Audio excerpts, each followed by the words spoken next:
Talaga bang sinusubukan mo ako? Ha? Kung hindi kita pinusundo, hindi ka uuwi. Ganon? Lilinawin ko lang sa'yo na hindi ako umuwi. Dahil hindi na ako dito nakatira sa bahay niyo. Pumunta lang ako dito para sabihin sa'yo na tigilan mo na ako. Ang lakas ng loob mo ngayon, ha? Sige, tingnan natin.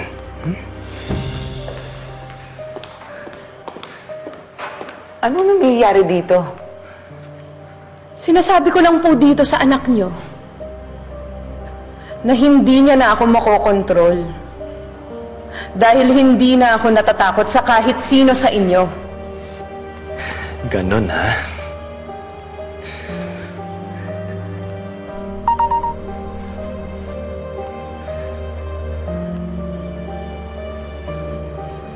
Para sa'yo yan.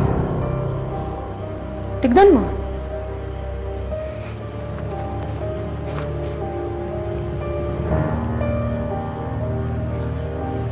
I was emotionally, verbally, and physically abused by my husband.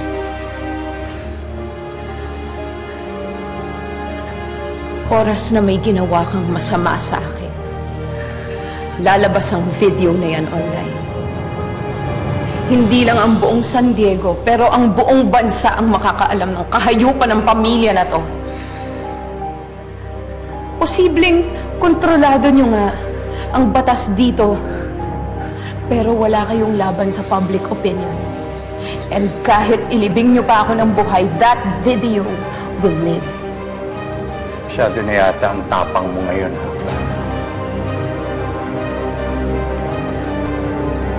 Kayo ang nagturo sa akin maging ganito. Kayo ang nagtulak sa akin maging matapang. Dahil kung hindi ko pa tinibayan ang loob ko, matagal na akong nabaliw sa lahat ng kahayupan na ginawa niyo sa akin.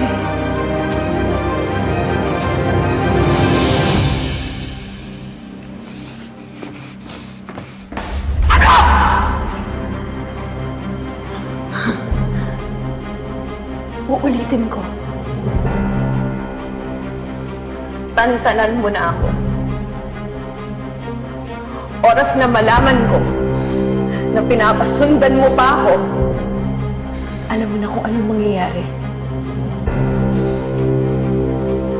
Magkita na lang tayo sa korte.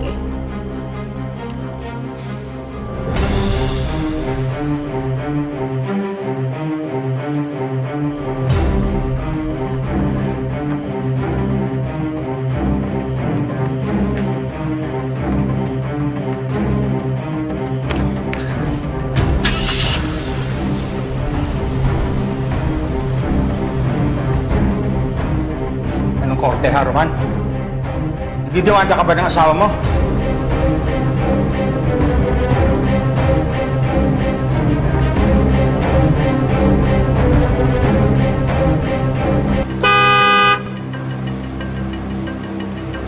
Sir, bubuksan po ba namin yung gate? Pabayaan mo na siya, Roman. Hayaan mo na siyang umalis. Sige. Buksan niyo. Buksan natin, sir.